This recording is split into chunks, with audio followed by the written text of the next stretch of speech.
Shalom, selamat malam Bapak Ibu Saudara-saudari yang dikasihi oleh Tuhan Yesus. Pada hari ini, renungan kita yang berjudul Hidup dalam Hikmat Tuhan. Firman Tuhan terambil 1 Korintus pasal 1 ayat yang ke-20. Di manakah orang yang berhikmat?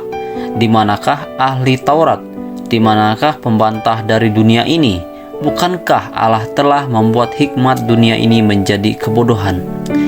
Pada waktu itu, Rasul Paulus sedang menegur dan menasehati orang-orang yang ada di kota Korintus. Ada apa yang terjadi di kota Korintus?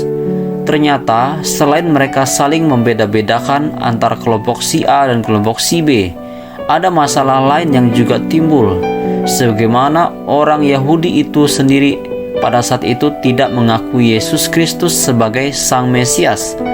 Kenapa mereka tidak mengakui Kristus sebagai Mesias? Karena Yesus datang ke dunia dengan penampilan yang sangat sederhana. Karena dalam pikiran mereka bahwa seorang Mesias yang telah ditunggu-tunggu itu adalah Mesias yang penampilannya layaknya sebagai raja. Mungkin kalau kita definisikan sendiri, itu bisa jadi menggunakan pakaian yang layak seperti raja, memakai mahkota. Dan dalam pikiran mereka, seorang raja tidak akan tersiksa dengan sadis. Sehingga dengan begitu bangganya, mereka tetap menunggu seorang raja Mesias yang menurut bayangan mereka, kemudian tidak hanya itu masalah yang terjadi. Ternyata orang di luar Yahudi pun merasa terlalu bangga dengan hikmat dan kepandaian yang mereka miliki.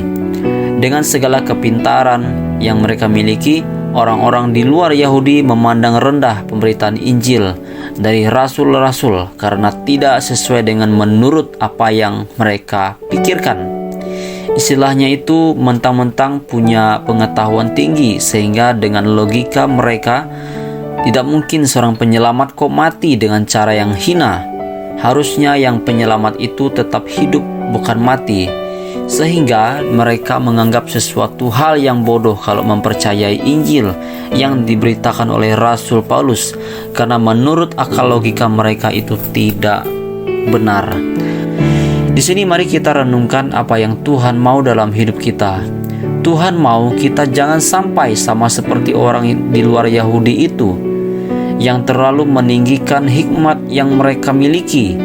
Janganlah kita mengandalkan hikmat kita, karena jika kita mengandalkan hikmat kita, itu akan membawa kita kebinasaan dalam iman kita. Kemudian kita jangan sampai sama seperti orang Yahudi, butuh bukti dulu baru percaya Yesus sebagai Mesias. Ingat, Yesus itu sudah mutlak 100%, dia sudah menebus dosa kita, mati di kayu salib untuk membebaskan kita dari kutuk.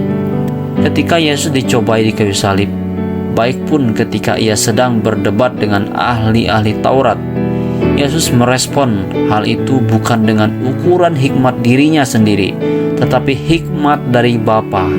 Biarlah semua kita terus belajar, jangan berdiri atas kepintaran, kemampuan yang kita miliki, karena itu tidak ada apa-apanya. Mari kita terus hidup di dalam hikmat Allah, kita melalui firman-Nya yang menjadi kekuatan iman kita. Amin.